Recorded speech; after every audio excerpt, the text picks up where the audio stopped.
So Sneha, finally we are probably at the last lesson of 11th standard, and that is one of the very important human physiology topics, वो है excretion and osmoregulation, right? Earlier in the syllabus, this lesson used to be in the 12th standard. Okay, but ये 12th से उठा के अभी 11th में डाल दिया है. There are some lessons जो ऐसा किया हुआ है. Photosynthesis भी 12th में था, वो भी 11th में डाल दिया है. So in a way it is good because 11th के human physiology में we are learning about we have learned about nutrition, digestive system, है ना? We have learned about respiratory system, locomotion and all. तो एक और excretion का भी अपना हो जाएगा complete, है ना?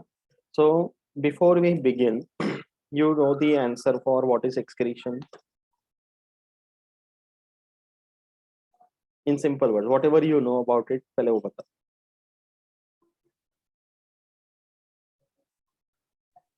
What is excretion?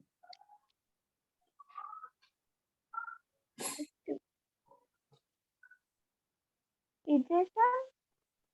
Ejection? E. हाँ, ejection बोल रही है. हाँ. So you mean to say there is no difference between excretion and ejection?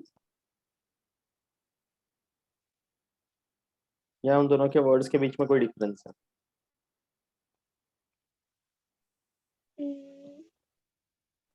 Ejection मतलब जो वेस्ट मैटर है वो रिलीज होता. एक्सक्रीशन मतलब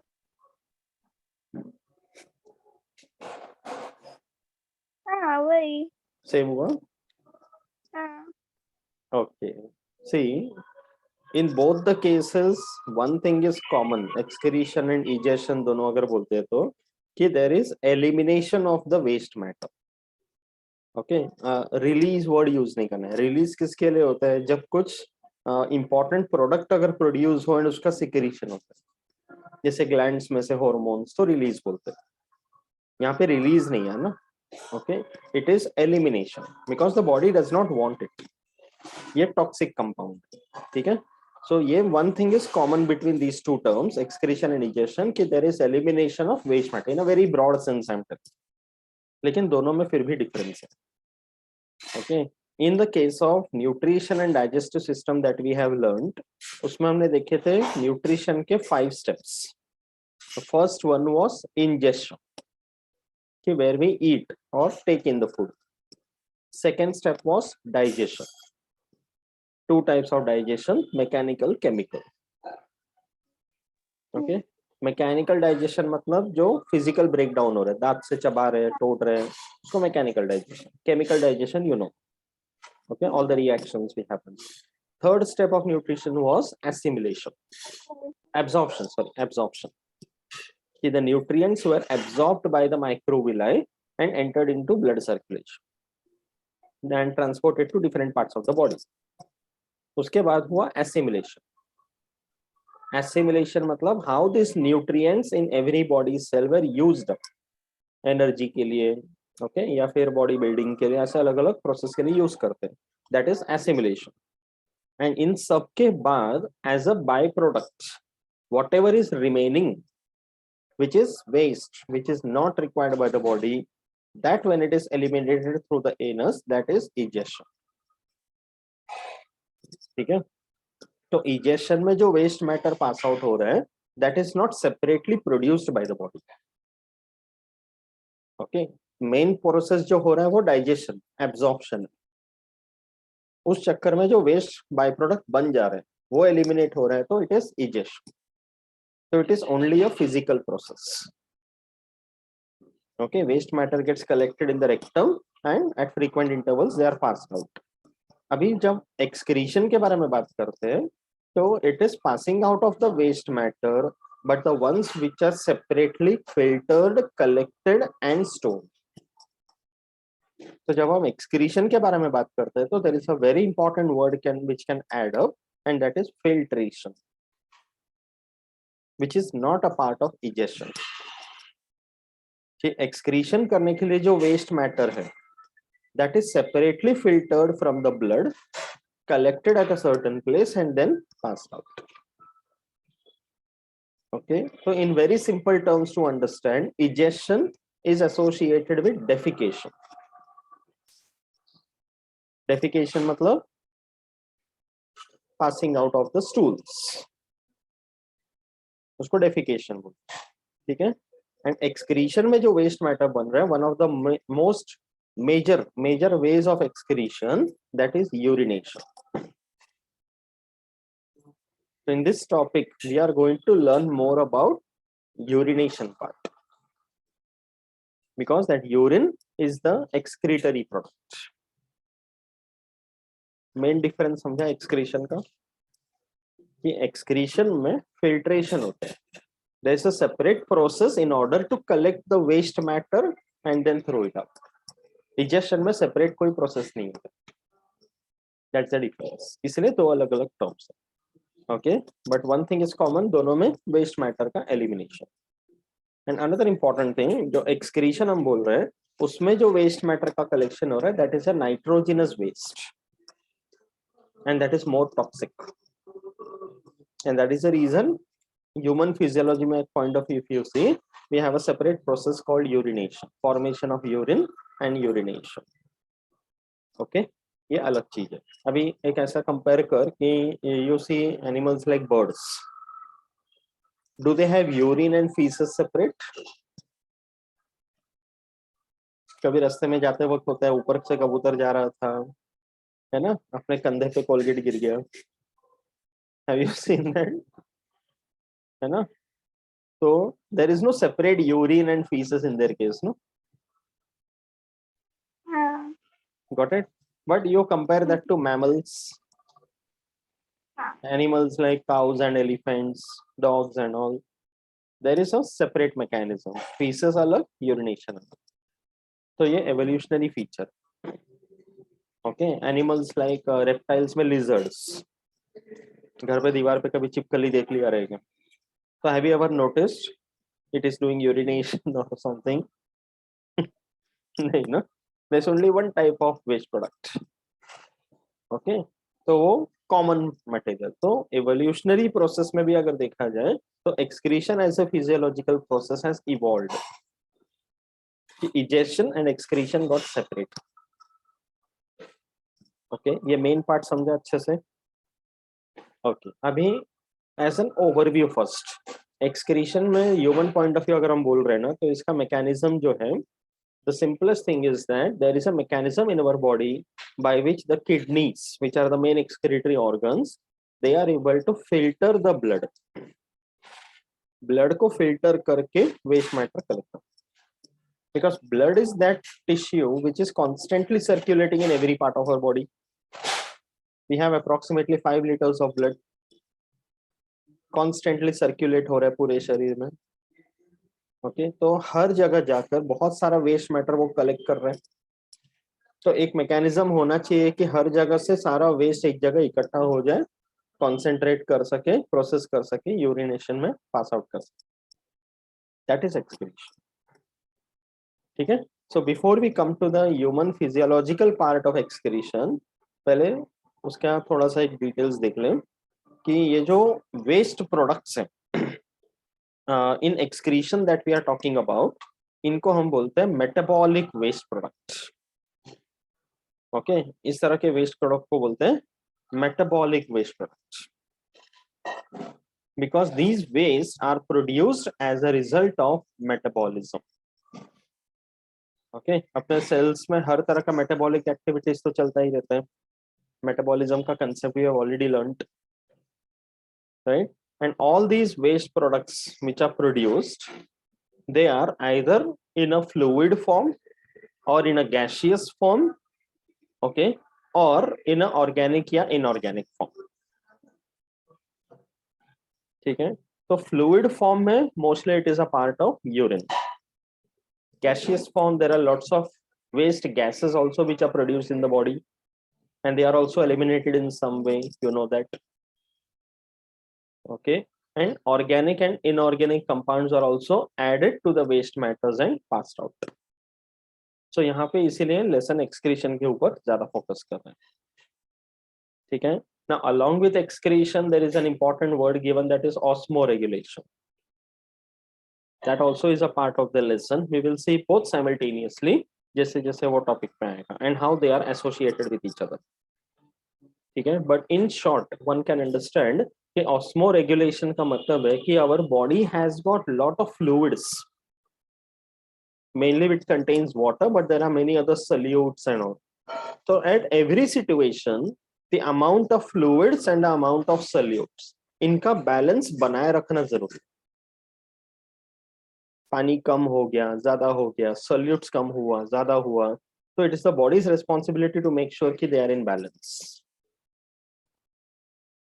वो जो मेंटेन कर रहे हैं वो osmoregulation, and even that is associated with excretion, ठीक है। तो we will see that one by one. Okay, now अभी एक्सक्रीशन में ये देख अलग अलग टाइप के जो वेस्ट मैटर है, एक्सक्रीटरी वेस्ट प्रोडक्ट्स है। Okay, there are fluids, okay, like you have water, gaseous waste है कार्बन डाइऑक्साइड, नाइट्रोजनस वेस्ट होता है ammonia, urea, uric acid, creatinine, ये nitrogenous waste. And nitrogenous wastes are some of the most dangerous type of waste which should not be stored in the body for long.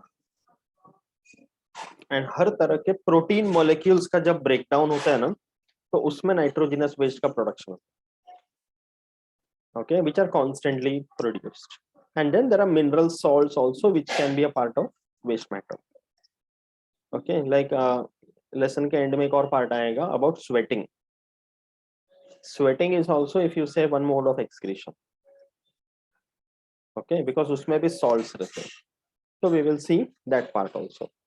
Okay, so three major modes of excretion, if you say, yeah, elimination of waste matter in general, that is urine, feces, and sweat. Okay, in the nutrition lesson we have seen one more top point कि जो bile pigment है, they contain two pigments, bilirubin and biliverdin. ये bile pigments है, okay, and bilirubin biliverdin कैसे बन रहे हैं? By the breakdown of RBCs in the liver. Okay, तो आरबीसी को ब्रेक डाउन करते जाते हैं लिवर में, उसमें से बाइल पिगमेंट्स निकल के फीसिस को ऐड किया जाता है। Okay, so that they are passed out along with the faeces, that is the reason faeces have a characteristic colour, it is because of this bile pigment, ठीक है। So and the other important pigment waste matter is urochrome, this is always eliminated through urine. Okay, the normal color of urine is yellow. The shades of yellow can vary depending upon many factors, but वो yellow color जो है urine का, that is because of the urochrome pigment. And जो characteristic feces का color है, I don't need to tell you the color, okay, but that is because of bilirubin, ठीक है, bile pigments है, ये सब समझा, ठीक है। And then see ये जो ultimately whatever waste matter is passed out, that is a result of metabolism which takes place, but it also depends a lot on what we consume in our diet. बहुत matter करते हैं, okay, I know it will sound weird, but sometimes you must have noticed the color of the waste matter, and a lot of things about the diet which was consumed is also reflected in that, correct? ये फर्क पड़ते हैं, specially carbohydrates के case में हमने study किया था something called roughage, you remember that, है ना, डाइटरी फाइबर्स करके बोलते हैं। So whenever we consume food items which contain good amount of roughage in it, जैसे green leafy vegetables, okay, so passing out of stools become better and waste matter is eliminated, because it's like they act as a brush, they don't get completely digested and they pass out through the alimentary canal by cleaning the system, इसलिए वैसे materials भी खाना जरूरी है, correct. ये अपना diet का बात हो गया। Similarly sometimes for any other health reason one might be taking medicines, तो कोई ना कोई दवाई अगर ले रहे हैं तो वो भी वेस्ट मैटर में रिफ्लेक्ट होते हैं, according to that the composition of the waste matter can change. It can be any medicine, because वो ड्रग्स जो होते हैं जो काम का पार्ट है वो तो यूज हो गया बॉडी में, but the other breakdown products of that will always be passed out. शरीर में रहेगा नहीं वो. Correct. It's like in the spices. Now India is a country where spices are very common. इसके बिना अपना खाना चलता नहीं है. So the more amount of spices you consume, the metabolism changes. Correct. तो ये डाइट वगैरह पे बहुत डिपेंड करते हैं. Getting it? Now you know also this fact कि whenever extra amount of any nutrient enters our body, तो उसको हमेशा बॉडी स्टोर करके कंजर्व करते हैं कि उसको insoluble फॉर्म में कन्वर्ट करके it is stored in the body for future use. But sometimes the nutrients become so much in excess कि body cannot store it. तो उसको break down करते हैं, right? And sometimes especially the nitrogenous compounds. Okay, यहाँ सबसे important आ जाते हैं excess amino acids, which are nitrogenous compounds. ये बहुत ज्यादा अगर शरीर में रहा तो उसको रख नहीं सकते, तो उसको ब्रेक डाउन करना पड़ता है. तो excess amino acids are broken down and the process is called deamination. Okay, तो amino group is separated from the amino acid and जिस वजह से जो पहला कंपाउंड बन रहे हैं अमीनो एसिड के ब्रेकडाउन से, that is ammonia. And ammonia is highly toxic. Okay, इस पॉइंट ऑफ व्यू अगर देखा जाए तो there are 3 types of excretion in animal kingdom: ammonotelic, ureotelic, uricotelic. Ammonotelic मतलब those animals which excrete directly the ammonia. Ureotelic animals which excrete nitrogenous waste in the form of urea. And uricotelic मतलब animals that excrete uric acid. So ammonia, okay, or urea and uric acid. These are the 3 main nitrogenous compounds produced in excretion. इसके हिसाब से animal kingdom में divided है. अब ammonia का जो excretion है, it is highly soluble in water, and that is the reason ammonotelic organisms are the ones which are aquatic. तो फिशेस वगैरह में ammonotelic होता है because they are living in the water. So इतना सारा अमोनिया को dissolve करके excrete करने के लिए they have the water around them, so they excrete ammonia directly. Ammonia को थोड़ा सा लेस टॉक्सिक फॉर्म में कन्वर्ट होता है यूरिया में in some animals where water availability is moderate. Aquatic animals की तरह बहुत ज्यादा नहीं है बट बहुत कम भी नहीं है. तो यूरियोटेलिक में अगर देखा जाए तो भी human beings come over here कि the amount of water required to dissolve the urea and then eliminate is comparatively less than what is required for ammonia. And कुछ एनिमल्स ऐसे होते हैं जो बहुत ही ड्राई डेजर्ट कंडीशंस में रहते हैं. रेप्टाइल्स हैं, बर्ड्स हैं, ओके, जिनके पास पानी का रिक्वायरमेंट बहुत कम है, less than even the ureotelic ones. तो for that they convert this nitrogenous waste into still least toxic form, that is uric acid. तो अमोनिया, यूरिया, यूरिक एसिड, इन तीनों को अगर डिसेंडिंग ऑर्डर में लगाते हैं तो ammonia is very highly toxic, so it cannot be stored in the body for very long. Uric acid is the least toxic, so it can be stored in the body for still longer time. But ammonia को eliminate करने के लिए it requires maximum amount of water. Uric acid eliminate करने के लिए least amount of water. ऐसे याद रखना, ठीक है. तो ammonotelic, ureotelic, uricotelic समझा, ठीक है. अभी जैसे एग्जांपल देख, टैडपोल जो फ्रॉग के होते हैं, they excrete ammonia because वो aquatic है. But when it turns into adults and they become frogs, so they become ureotelic because frogs जो है वो amphibians है, ठीक है. अभी टेरेस्ट्रियल टर्टल्स होते हैं जो लैंड में रहते हैं, वो यूरिक एसिड एक्सक्रीट करते हैं. And there are some turtles which live in the water, so they excrete urea या ammonia. So according to one's habitat, the mode of excretion या type of excretory matter also changes. Ultimately ये तीनों nitrogenous waste matter ही है. ठीक है, तो understood the difference between ammonotelic, ureotelic, uricotelic. ठीक है, ओके. तो वही चीज यहाँ पे दिया हुआ है. Main process is deamination. ठीक है, तो डीअमाइनेशन में जो नाइट्रोजन बन जाता है वो बहुत टॉक्सिक हो जाने की वजह से उसको डाइल्यूट करना पड़ता है. And for dilution lot of water is needed. Uric acid के केस में वैसा नहीं होता. ठीक है, ये देखिए, ये this is what is given over here. Okay, ammonotelism. ना अमोनिया जो है वो एमोनोटेलिज्म में ammonia is the waste matter. It is basic.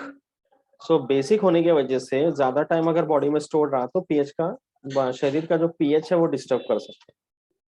Okay, and pH अगर बहुत ज्यादा हो जाएगा तो all the enzyme catalysed reactions would become unstable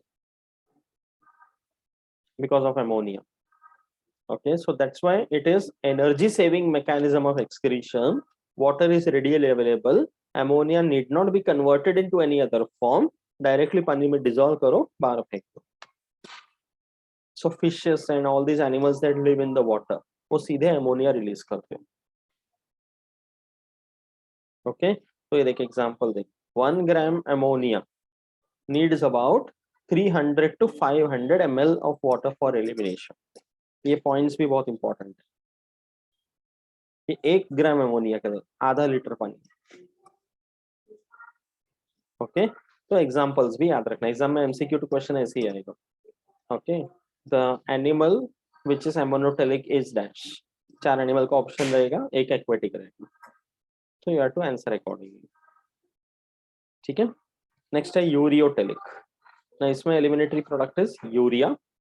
ये उसका फॉर्मूला है NH2CONH2. Okay, it is less toxic, less water soluble, तो थोड़ा सा बॉडी में उसको कॉन्सेंट्रेट कर सकते.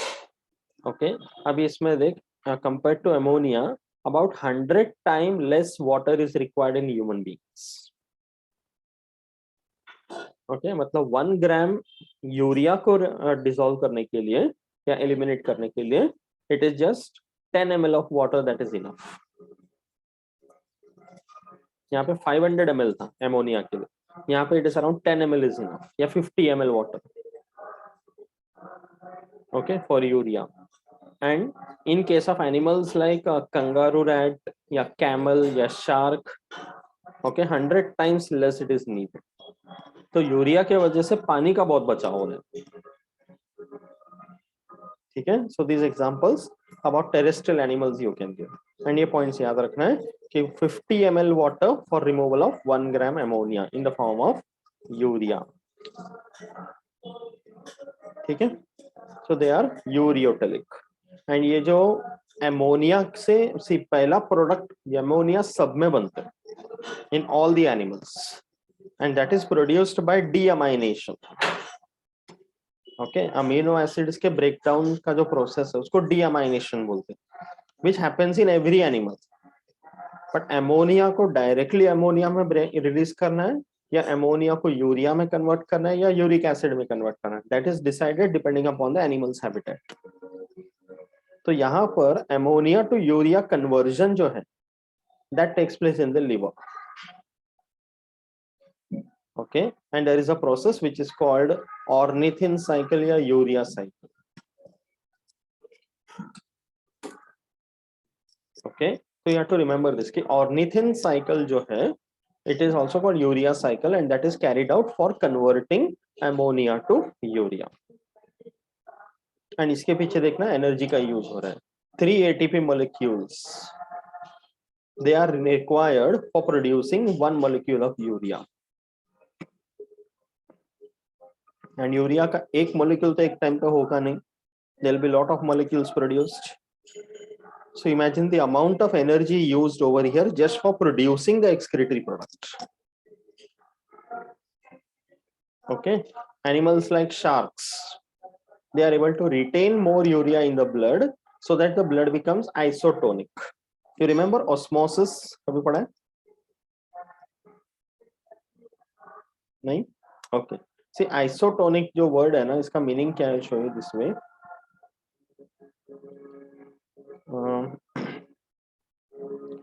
You know the meaning of the word concentration of a solution? Concentration word को कैसे डिफाइन करेंगे बताओ?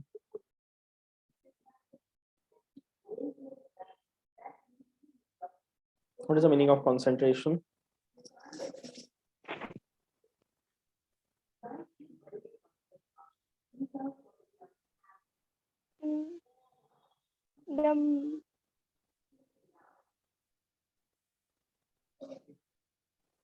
The atom of the solution is unstable.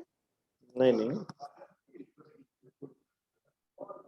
concentration word का meaning in terms of solute and solvent. अच्छा पहले ये बता solute क्या होते हैं? Solute मतलब जिसमें मिक्स करते हैं. नहीं, जिसको मिक्स करते हैं. Suppose if I ask you, I'll take a beaker of water. अच्छा मैंने दो बीकर लिया, ठीक है, दोनों 100 ml का. In both of them I have added 100 ml of water. Beaker A में 100 ml वाटर में मैंने 10 ग्राम सॉल्ट डाला. ठीक है, 100 ml वाटर में 10 ग्राम, अच्छा सॉल्ट नहीं शुगर डाला. Will it dissolve? Yes. Yes. Beaker B, दूसरे बीकर में जिसमें 100 ml ही था पानी, उसमें मैंने 50 ग्राम शुगर डाला. I mix them both. दोनों डिसॉल्व होगा. अब दोनों जो सोल्यूशन तैयार हुआ, if you taste it, which one will be more sweeter? पहले में कितना ग्राम डाला था? 10 ग्राम शुगर. और हाँ, तो दूसरा वाला ज्यादा स्वीटर हो. हाँ, why? क्योंकि उसमें ज्यादा अमाउंट क्या है? शुगर. तो शुगर क्या है? सॉल्वेंट. कर शुगर सॉल्वेंट है? नहीं solute. Water is the solvent. In both the cases, the amount of solvent which I have taken is the same, 100 ml, 100 ml. But the amount of solute which I added in both were different. अभी समझ रहे हैं? Chemistry में एक बहुत famous statement है, water is a universal solvent. You know that? बहुत common give reason लिखा रहेगा. तो वाटर को क्या बोला था? सॉल्वेंट बोले ना. Getting it? Because water is the substance which can dissolve maximum number of substances in it. हाँ, तो बराबर था ना, मतलब जिसमें मिक्स करते हैं वो सॉल्वेंट. हाँ, जिसमें मिक्स करते हैं वो सॉल्वेंट, जो मिक्स करते हैं वो सोल्यूट. अभी बता कॉन्सेंट्रेशन, बीकर ए और बीकर बी के बारे में जो मैंने बताया, based on that tell me concentration word का मीनिंग क्या है? In which the amount of solute is more. Is said to be concentration. Correct. अभी समझ रहे हैं? तो concentration का मीनिंग क्या हुआ? The amount of solute dissolved in a given amount of solvent. ठीक है, तो अभी concentration के पॉइंट ऑफ व्यू देखना. सी यहाँ तो मैंने शुगर एंड वाटर का एग्जांपल दिया, but if you think about living cells, cells के अंदर साइटोप्लाज्म है. साइटोप्लाज्म में बहुत सारे सब्सटेंसेस डिसॉल्व्ड है, mineral ions, vitamins, nutrients etcetera etcetera. तो वो सारे सोल्यूट्स हो गए. Getting it? So suppose now this is one cell. ठीक है, इसके अंदर cytoplasm and it has got a particular concentration. And ये सेल बाहर एक मीडियम में प्रेजेंट है, मतलब जैसे एनिमल अगर पानी में है, ओके, मरीन वाटर में है, फ्रेश वाटर में है, तो बाहर शरीर के बाहर जो पानी है उसका कॉन्सेंट्रेशन अलग है. Getting it? तो अगर बाहर के एनवायरनमेंट में जो सोल्यूशन है उसका कॉन्सेंट्रेशन अंदर वाले सोल्यूशन के कंपैरिजन में अगर ज्यादा है, गॉट इट?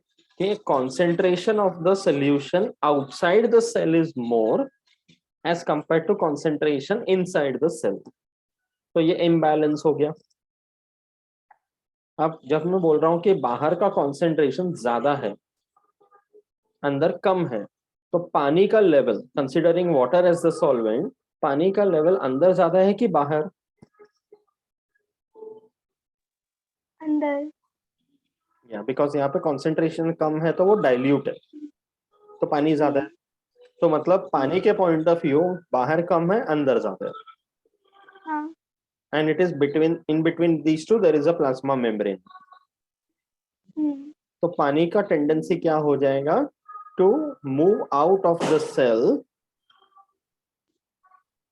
ज्यादा से लेकर कम की तरफ वो मूव करेगा, till a point where both of them will be at the same level.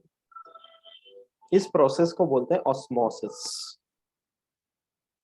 ये भी समझ ले, बिकॉज ऑस्मो रेगुलेशन अपने को इसमें देखना है। ये ऑस्मोसिस वर्ड से ही वो वर्ड है, कॉन्सेंट्रेशन पे डिपेंड करता है। ठीक है, तो अभी सेल के अंदर से सेल के बाहर जब पानी जा रहा है तो it is called exosmosis. Exo मतलब आउट। बट हमेशा सेल में ऐसा ही कंडीशन होगा? Not necessary. Sometimes there can be a reverse condition कि बाहर कॉन्सेंट्रेशन कम है, अंदर कॉन्सेंट्रेशन ज्यादा है। So in that case, the amount of water outside is more. So water will now enter the cell from outside. एकदम उल्टा पूरा। उस प्रोसेस को बोलते हैं एंड ऑस्मोसिस। एंडो मतलब इनसाइड। तो सेल के अंदर और सेल के बाहर अगर कॉन्सेंट्रेशन कम ज्यादा हुआ, so either it will be exosmosis or endosmosis. And sometimes it might be possible कि concentration inside and concentration outside is almost the same. So will there be any osmosis taking place?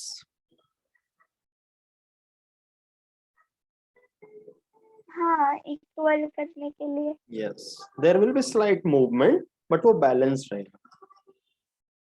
So in that case we will say no net osmosis. And अगर अंदर and बाहर concentration same रहा तो we use the word isotonic. ठीक है, cell के अंदर cell के बाहर। And in any living organism the basic tendency, even it is applicable for plants also, ठीक है, कि बेसिक टेंडेंसी क्या होना चाहिए? एक लिविंग सेल एक मीडियम में, तो ये पूरा कोशिश करना है कि वो आइसोटोनिक बना रहे, so that it is balanced. अब एक सिंपल सा question, why do you feel thirsty? प्यास क्यों लगता है? बॉडी से पानी रिलीज होता है इसलिए। बॉडी तो रिलीज होता ही है पानी, बट एक पॉइंट ऑफ टाइम ऐसा आता है कि पानी काफी कम हो गया। हाँ, इट्स लाइक सेल, हाँ, सेल के अंदर पानी कम हो गया, कॉन्सेंट्रेटेड हो गया cell, so the cells need more water. तो when you drink water you are supplying water to the medium outside the cell, जो एंड ऑस्मोसिस करके सेल के अंदर जाए। Got it? तो इट इज एक नेचर का फिनोमिनन है कि थर्स्ट वाला फीलिंग आ रहा है, that means what? Nature has its mechanism of giving you an indication that isotonic बनाना है उसको, because only when you feel that sensation of thirst you drink water and your tonicity is balanced. Getting it? ठीक है, अभी कई बार ऐसा होता है नॉर्मली भी, as far as this urination part is concern, कि लोग बोलते हैं, जैसे ट्रैवलिंग के टाइम पे सब मैंने बहुत बार सुना है कि people are not getting good facility for toilets and all, so वो लोग पानी कम पीते कि ज्यादा नहीं जाना पड़े। ऐसा हुआ रहेगा, सुना रहेगा, है ना? तो why do people do that? इसका रिलेशन देखना कि when you drink more water there will be more water flushing out, because the blood will get more amount of water, more water will be filtered out. तो ये अंदर ये relation चल रहा है ना पानी का। So this excretion with respect to urination that we are talking about is mainly associated with water. So water is such an important compound in order to keep a balance of everything. And यहाँ इन सब में हम जितना भी concentration वगैरह के बारे में बोल रहे हैं, the only solvent is water. Solutes can vary.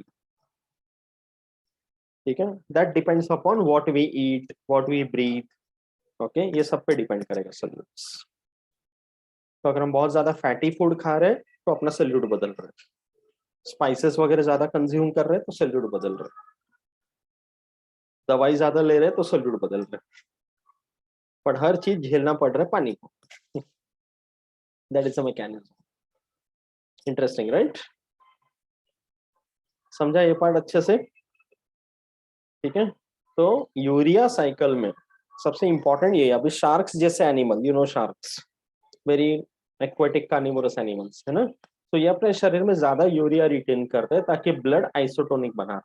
वो मरीन वाटर में रहते हैं ना. Marine water is more concentrated as compare to fresh water. तो मरीन वाटर में कॉन्सेंट्रेशन बनाए रखना, आइसोटोनिक रखना ज्यादा डिफिकल्ट. एंड सॉल्ट वाटर में रहकर पानी लॉस होने के ज्यादा chances. Okay, you must have seen earthworms. बारिश के मौसम में बाथरूम के टाइल्स में वगैरह सब आ जाते हैं, ऐसे रेंगते हुए निकलते, राइट? सो अर्थवर्म्स को मारने के लिए उसके ऊपर नमक छिड़कते हैं, यू नो दैट. एकदम उसके ऊपर नमक डाल दो, ऐसा पूरा डांस करने लगता है. हाँ, लीच को मारने के लिए भी हाँ करते हैं। करेक्ट. तो वाई सॉल्ट? उसके शरीर में जब मैं सॉल्ट फेंकता हूँ, व्हाट एग्जैक्टली हैपेंस? वो सिंक हो जाते हैं पूरे। हाँ, वो सिंक होते लाल हो जाते एकदम ऐसे. हाँ, because when you add salt, salt क्या कर सकते हैं, पानी को पूरा एब्जॉर्ब कर सकते हैं. तो when it will absorb the water, वो पूरी तरह डिहाइड्रेट हो जाता है. That is what happens. Now there is a very good question यहाँ पे दिया हुआ है, देखना कि yes, see this question. What would happen if a human being has no option but to drink seawater? Can you drink seawater? नहीं। नहीं ना. हाँ, मतलब उसमें से सॉल्ट निकाल दिया तो कैसे? फिल्टर हाँ फिल्टर सॉल्ट को फिल्टर करके निकाल सकते हैं. I'll keep a filter paper, add sea water, तो नीचे खाली पानी आएगा, ऊपर सॉल्ट रह जाएगा. नहीं, फिल्ट्रेशन वाला जो प्रोसेस है वो इनसोल्यूबल मटेरियल्स के लिए होता है ना. Getting it? अगर पानी में चॉक पाउडर है, फिर मैं फिल्टर कर रहा हूँ तो चॉक पाउडर सेपरेट कर सकता हूँ. Can I do that for salt water which is dissolved in it? no, getting it? अभी इमेजिन कर कि एनी सी बीच या ऐसे कहीं पे खेलने गई होगी, पानी में, समुंदर में अगर सपोज खेल रही है, कभी वेव्स वगैरह में खेलते वक्त होता है कि समुंदर का पानी अपने आंख में, मुंह में चला जाता है. कैसा लगता है? हाँ, कैसा लगता पूरा है? ऐसे हाँ, आंख लाल हो जाते हैं, हाँ, है ना. एंड मुंह के अंदर चला गया तो यू गेट दैट बर्निंग तो सेंसेशन. हाँ, why it is so? Salt कि आंख में अगर चला गया तो सडनली कॉन्सेंट्रेशन ऐसा बढ़ गया कि आंख के अंदर से पानी एब्जॉर्ब कर रहे हैं, तो ब्लड वेसल्स पूरा एकदम आंख में ज्यादा से ज्यादा ब्लड पहुंचा रहे हैं, तो आंख लाल हो जाती है. And when you given it goes into your mouth also to feel that burning sensation, because नमक वाला पानी. घर में भी ट्राई करें, ग्लास में पानी ले, जितना मैक्सिमम नमक डाल सकती है डाल, and try to taste it. It is not possible to. खाने में कभी नमक बढ़ ज्यादा हो गया तो कैसा लगता है, राइट? तो ये सब अपना कॉन्सेंट्रेशन एंड ऑस्मोसिस का बैलेंस है, which our body has to take care. But नींबू मिला तो बैलेंस हो जाता है ना वो। हाँ, वो एब्सॉर्ब करता है ना, कॉन्सेंट्रेशन का ही बैलेंस है अल्टीमेटली. नींबू में सिट्रिक एसिड है बट वाटर भी है. ओके, या कुछ नहीं, अगर नींबू भी नहीं तो सिर्फ थोड़ा सा पानी भी डाल देते तो बैलेंस हो जाता. जैसे दाल में नमक ज्यादा हो गया, ओके, टेस्ट करते हुए तो थोड़ा सा हम पानी मिला देते, ठीक हो जाते. तो ये सब अपने डेली लाइफ में कितने एग्जांपल्स है, देखो. Getting it? ओके, तो ये जरूरी है. You know that a disorder called constipation, what is that? उसमें स्टूल हार्ड हो जाता है। स्टूल्स हार्ड हो जाते हैं and it is very difficult to pass out stool, frequency भी हाँ बहुत रिड्यूस हो जाती है। तो ऐसे हाँ। केस में डॉक्टर्स क्या बोलते हैं, ज्यादा कॉन्स्टिपेशन का तकलीफ होता है? ज्यादा कॉन्स्टिपेशन हो तो लीफी वेजिटेबल्स खाने बोलते हैं, हम्म, फ्रूट्स खाने बोलते हैं, पानी ज्यादा और पीना। पानी ज्यादा पीने बोलते हैं, बाहर का यस, खाना अवॉइड करने बोलते हैं, यस। और तो ये नॉन सब वेज भी में, अवॉइड करने बोलते हैं। हाँ, बिकॉज इसमें क्या हो जाता है कि it becomes necessary for elimination of the stools. तो पानी ज्यादा पिए तो डिजोल्व हो जाएगा, है ना। लीफी वेजिटेबल्स अगर खाते हैं तो क्लीनिंग में बेटर हो जाता है, passing out stools becomes easy. But उसी का रिवर्स कंडीशन होता है डायरिया। डायरिया। तो डायरिया में दूसरा प्रॉब्लम क्या है? What is diarrhoea? You know diarrhoea में दैट? स्टूल लूज मोशन हो जाता है, रुकता ही तो नहीं है उसमें। सिंपली स्पीकिंग, कॉन्स्टिपेशन मतलब ट्रैफिक जैम, हाँ डायरिया मतलब फुल एक्सप्रेस वे। हाँ अरे, तो दोनों डेंजरस है। एंड हाँ। डायरिया जैसे सिचुएशन में it's not just about the frequency of the stools.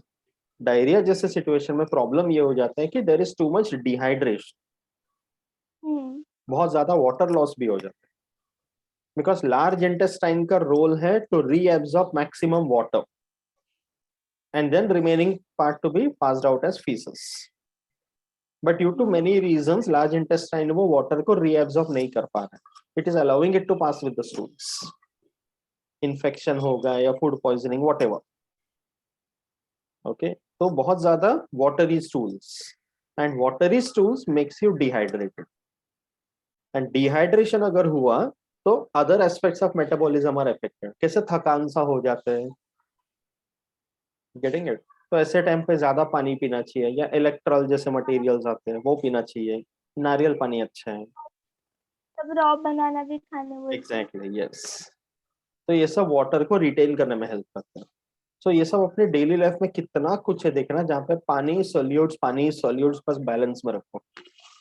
तो डिफरेंस क्या है? मतलब अगर कॉन्स्टिपेशन हुआ तो राइप बनाना खाने बोलते हैं, हम्म, और डायरिया हुआ तो रॉ बनाना रॉ खाने बोलते हैं। बनाना। मतलब पता है से कि असर होता है, रॉ बनाना बट का ज्यादा प्रॉपर्टी डिफरेंस है क्या रिटेन करने का।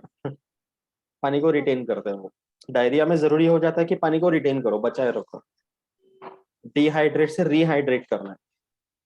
एंड कॉन्स्टिपेशन में क्या होता है कि पानी थोड़ा ज्यादा चाहिए ताकि एलिमिनेट कर सके। तो ripe banana can do that better.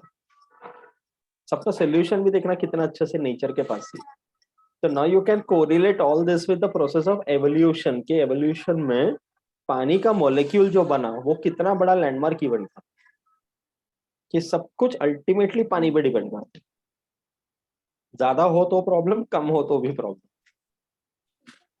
So this topic is all about keeping a balance, which is very necessary. अभी इसलिए बोलते हैं spicy food it's good for the health, खाओ, बट ओवर हाँ खा लिए तो तकलीफ। फैटी हाँ। फूड्स भी खाना चाहिए, वो इंसुलेटर के एडिपोज टिश्यू के लिए भी जरूरी है, बट बहुत ज्यादा खा लिए तो प्रॉब्लम।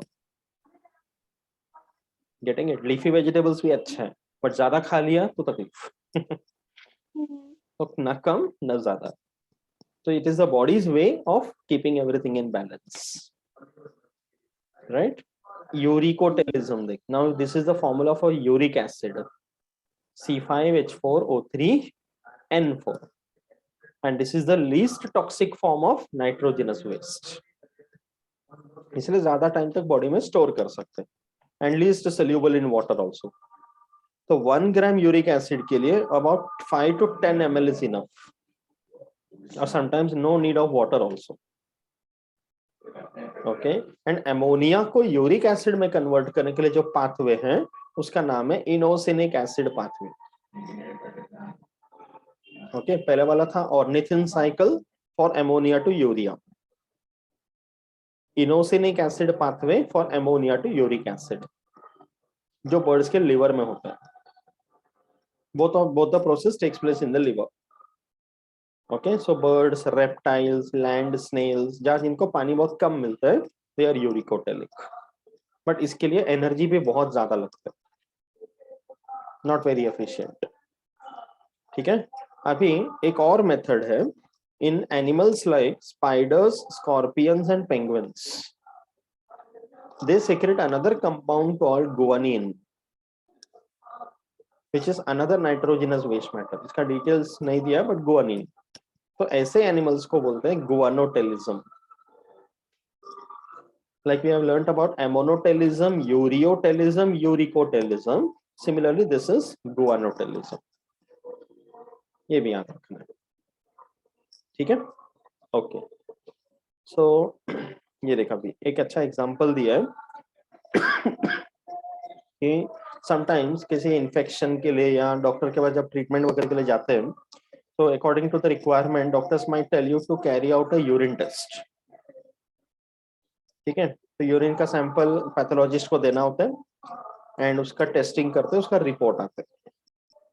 तो कभी ऐसे report, blood report, urine report वगैरह, कभी एक बार जस्ट रिपोर्ट ओपन करके पढ़ना, you will come to know what are the components and very nicely they give you normal values and the result for that patient.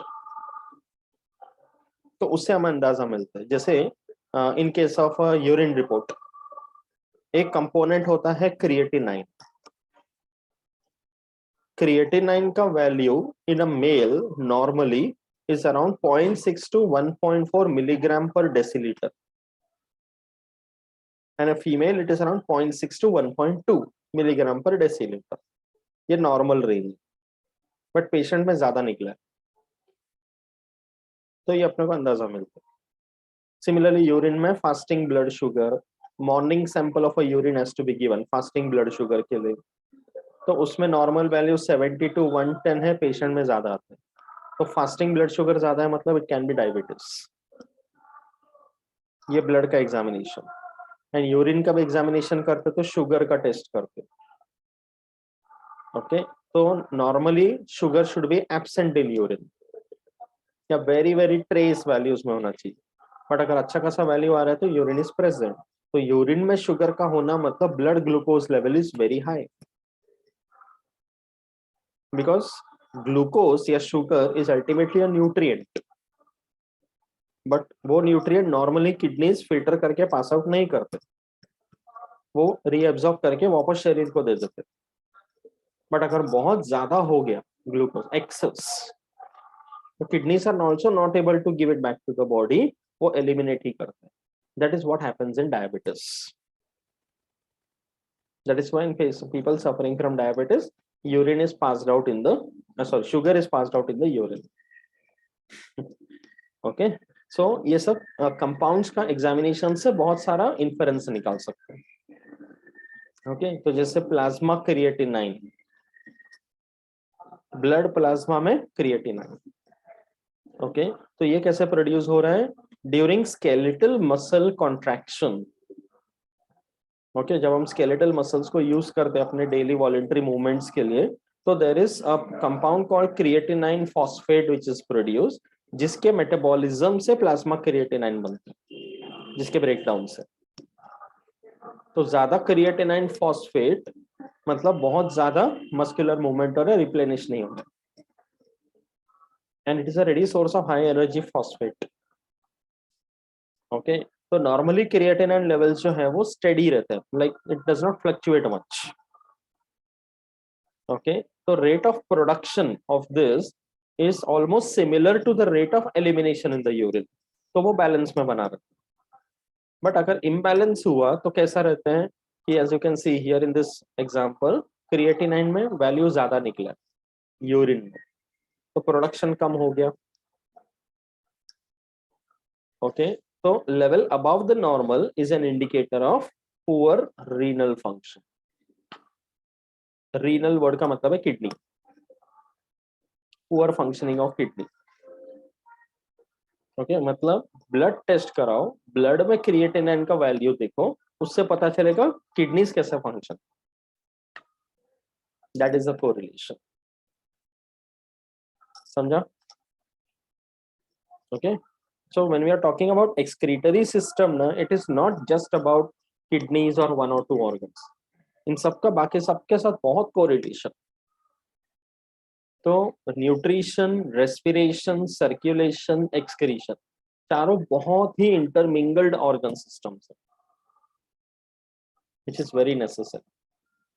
Okay, and अभी जब हमने ये concentration balance वगैरह के बारे में बात किया, that is in simple terms they are called as constant internal environment. Okay, पूरे शरीर का अंदर का environment हर तरह से सल्यूट सॉल्वेंट ये वो सब जब बैलेंस में रखने का प्रोसेस है, that is called homeostasis. And homeostasis को बैलेंस बनाए रखने के लिए osmoregulation is necessary. Okay, so composition of the blood is determined by not by the what by the mouth ingest, but what the excretory organs are able to retain. कि हम लोग का काम है खाने का, खाते वक्त हम नहीं सोचेंगे कि किडनीज वो रख पाएगा कि नहीं रख पाएगा, वो किडनीज का अपना काम है. And all this are involuntary.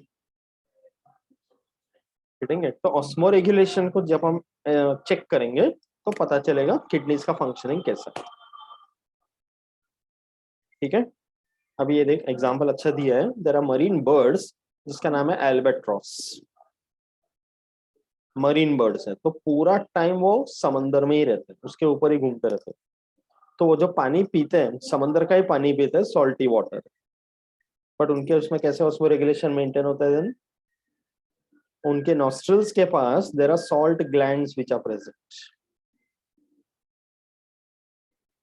Okay, so it's like they are able to excrete salt to the nostrils and remove the salt from there. तो excess amount of salt निकालने का मैकेनिज्म है उनके पास. तो पानी वाला पार्ट यूज हो गया, salt excrete कर दी. We human beings don't have that mechanism. अपने चमड़े के ऊपर नमक निकलते नहीं ना. Getting it? अगर वैसा कुछ मैकेनिज्म होता तो we would have been easily able to drink sea water. कि चलो बाहर से निकाल लेंगे बाद में नमक. Getting it? Okay, so ये देख दूसरा एग्जांपल दिया है. सी turtles, okay, marine iguanas, they also have salt excreting glands. तो ये सब मैकेनिज्म्स है. एवोल्यूशन में सोचना कैसे डेवलप हो गया कि they have evolved all these adaptations and mechanisms by which able to survive in these hostile environments. Okay, तो अभी कुछ एनिमल्स होते हैं जिनके अंदर ऐसा मैकेनिज्म है कि सराउंडिंग एनवायरनमेंट में जितना भी सॉल्ट वगैरह ज्यादा कम रहे, अपने अंदर का कंसंट्रेशन को आइसोटोनिक बनाए रख सके. They have that mechanism. उसको बोलते हैं osmoconformers. Okay, and there are some others which are able to keep a balanced internal environment irrespective of whatever is there in the environment, external environment. उनको बोलते हैं osmo regulators. ऐसे दो तरह के एनिमल्स भी हम क्लासिफाई कर सकते हैं.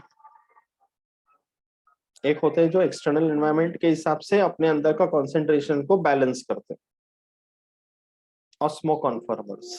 एंड दूसरे होते हैं जो एक्सटर्नल एनवायरनमेंट में चाहे कुछ भी हो, अपने अंदर का एक इंटरनल एनवायरनमेंट कांस्टेंट बना के रखते हैं, वो है osmoregulators.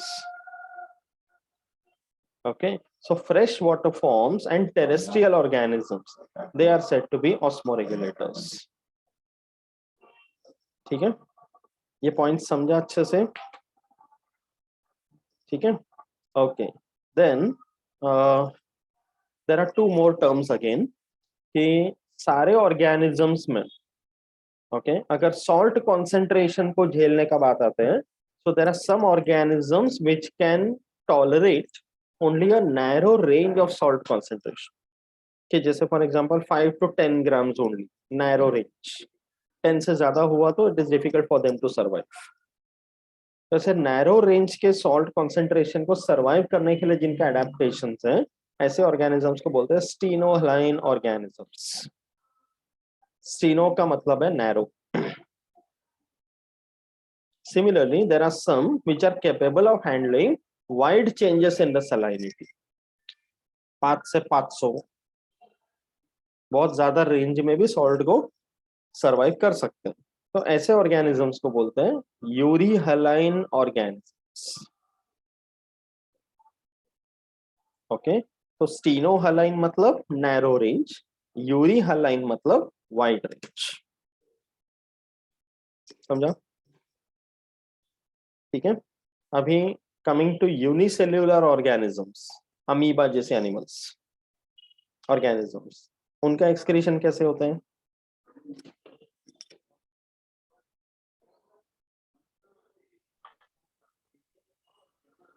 उनका सेम पाथ से ही होता है ना? It's like they don't have a separate excretory हाँ system as such. Okay. हाँ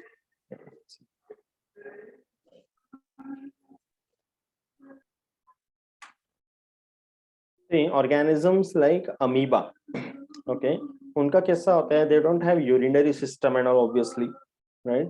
So if this is amoeba, ठीक है, so amoeba क्या करते हैं? They produce something called food vacuole.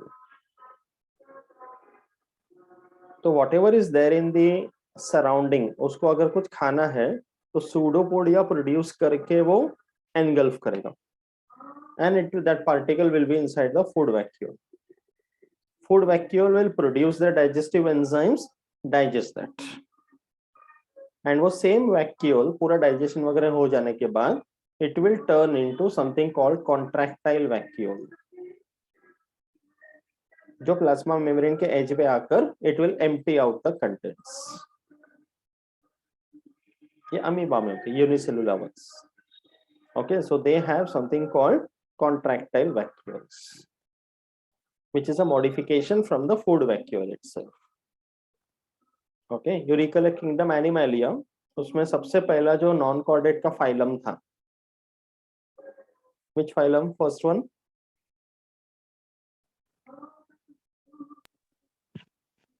Non chordate ना? Non chordate, Porifera. करेक्ट। उसके animals को हम स्पॉन्जेस बोलते हैं नॉर्मली। हाँ तो उनमें यू रिमेम्बर ऑस्टिया, ऑस्क्यूलम, हाँ है ना? तो इनमें कैसा होता है कि ऑस्टिया के थ्रू पानी अंदर जाएगा, ओके, डिफ्यूजन के through, and then waste matter is given out through osculum. Simple method. So they don't have any specialized organs of excretion as such. Okay, but then those animals which have bilateral symmetry, you remember this term.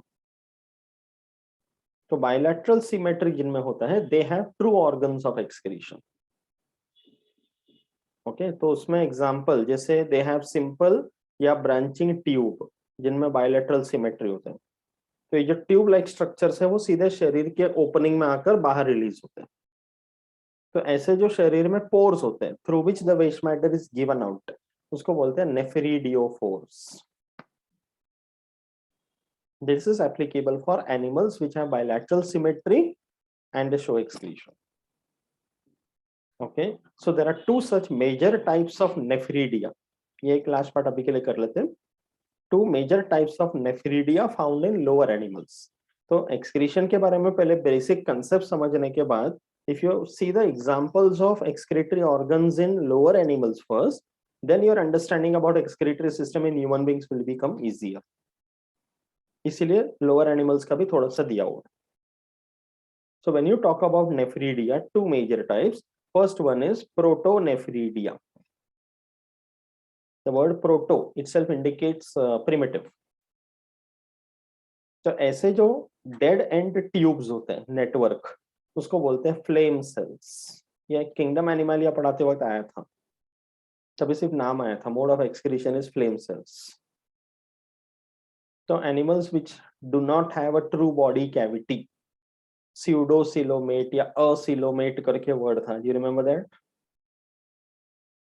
है ना? तो जैसे Platyhelminthes, in groups of animals में flame cells होते हैं। And besides platyhelminthes, sometimes they're also found in annelids, amphioxus, very primitive ones called rotifers. तो ये देखना इनमें, ये उनका शरीर ऐसे flatworm. Okay, so at the edge of the body there are this excretory pore present. उस पोर्शन को अगर जूम करके देखते हैं तो this is how the flame cells are arranged. ये जो सेल दिख रहा है ये फ्लेम सेल है, देखो। This is where the excretion takes place. Okay, and the waste fluid is collected over here, and then it is a network of tube like structure. A tubule है, बहुत सारे tubes का एक network आता है which opens to the outside of the body through this excretory pore. ऐसे करके you can C through out the length of the body बहुत सारे एक्सक्रीटरी पोर्स है। तो ये प्रिमिटिव मेथड ऑफ एक्सक्रीशन हुआ प्लेटियल मेथड जैसे एनिमल्स, इनको प्रोटोनेफ्रिडिया या तो फ्लेम सेल्स बोलते हैं, ठीक है। Similarly the other advanced version of this is metanephridia. Okay, इसमें कैसा होता है, देर आर अनब्रांच्ड, ये देखें यहाँ पर, okay, they are unbranched called tubes and there are funnel like structures which are called nephrostomes. अभी see human beings में filtering of the blood will take place, but in animals में separately कोई blood करके नहीं, they have only body fluids, so all the body fluid is filtered through these funnel like structures. Okay, body fluid will enter the nephridium through the nephrostome, filtration will take place, and then outside the opening to the body there is a pore called nephridiophore. So यहाँ पे नेफ्रोस्टोम, nephridium, नेफ्रीडियोपोर, ये याद रखना है। तो earthworm जैसे animals में देखने को मिलेगा। ओके, सिमिलरली इंसेक्ट्स में, insects belong to which phylum?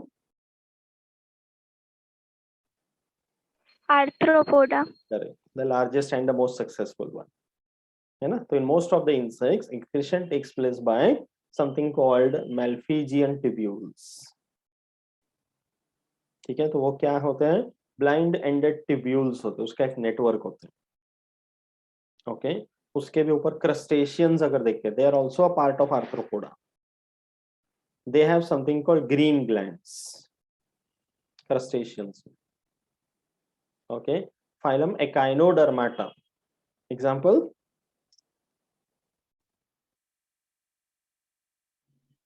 Echinodermata का ऐसा लंबा करके रहता है ना, एकाइनोडर्माटा स्पाइनी स्किन्ड, exclusively हाँ, marine animals. एस्कार राइस, नहीं, स्टारफिश, ओके, स्टारफिश वाला फाइलम है ये एकाइनोडर्माटा, है ना। तो उसमें कैसा होता है, स्टारफिश और इस तरह के जो रेडियली सिमेट्रिकल एनिमल्स होते हैं, in the centre they have something called tube feet, do you remember the structure, है ना, 5 पेंटारेडियल आर्म्स होते हैं, के नीचे वो ये ऐसा लंबा लंबा लंबा सीलिया टाइप रहता है। एग्जैक्टली, तो वही ट्यूब फीट है, तो उसी के थ्रू डायरेक्टली एक्सक्रीशन हो जाता है। तो ऐसे करके we have seen from lower groups like Platyhelminthes, okay, coming to Annelida like earthworms, arthropods, okay, Echinodermata, ऐसे करते करते हम देख रहे हैं। तो ये जो एक्सक्रीटरी मैकेनिज्म है ये एडवांस होता जा रहा है। And then at the end when we see the mammalian kidneys, ये इन्हीं सबका इन कॉम्प्लिकेटेड इवॉल्व्ड वर्जन है। तो किडनीज का स्ट्रक्चर जब हम देखेंगे तो you will be seeing the structures called nephrons, which are the functional unit of kidneys, जो फिल्ट्रेशन में पूरी तरह मदद करते हैं। तो अभी किडनीज में अगर हमने इसको नाम दिया है नेफ्रॉन, तो उसका प्रिमिटिव वर्जन को नेफ्रीडिया, नेफ्रोस्टोम, नेफ्रीडियोपोर, सब सिमिलर वर्ड्स है, ठीक है। तो ये जैसे इंसेक्ट में देखना, यहाँ पे क्या है, abdominal region, the mid gut, okay, and Malpighian tubules का सेट देखना है, जो लंबे लंबे कॉइल्ड स्ट्रक्चर्स दिख रहे हैं। तो यहाँ से वेस्ट मैटर कलेक्ट करके rectum dry waste with uric acid, primitive mechanism. So जैसे जैसे एनिमल्स इवॉल्व होते गए and reach the stage of mammals, this also evolved accordingly. So that will be about the human excretory system, also called a human urinary system, which we will see in detail together at one stretch. ठीक है, but इसका background, इसका overview, introduction समझा अच्छे से। Mainly the concept कि what is excretion, ये समझना जरूरी है, and why it is significant, है ना। Because of this excretion, the main thing that happens is there is a proper balance of the body fluids, which is always necessary. Because शरीर का सबसे important role अगर human beings point of view कि we should not dehydrate too much. Okay, ज्यादा dehydrate हो गया तो तकलीफ है। गर्मी के मौसम में बाहर निकले धूप में, हम तो एक्सपीरियंस कर चुके हैं right. So if you sweat too much तो थकान हो जाता है ना, इसीलिए ऐसे टाइम पे सॉल्ट्स वगैरह अच्छा रहता है। एंड स्पेशली दूसरा सिचुएशन होता है जब ज्यादा वॉमिटिंग हो गया, that also leads to dehydration. Diarrhoea vomiting दोनों हुआ तो खत्म फिर राइट। सो ऐसे टाइम पे सॉल्यूट्स का लेना ज्यादा जरूरी है। ठीक है, ये ओवरव्यू समझा अच्छे से? Any doubts? ठीक है, तो एक्सक्रीटरी सिस्टम के सारे पार्ट्स, उसका internal structure, detailed histology, everything we will see together. And then उसके बाद at the end we will see the recipe for urine formation also, कि कैसे बनते हैं, उसका ऑस्मो रेगुलेशन कैसे होते हैं, all that we will see at a stretch, right.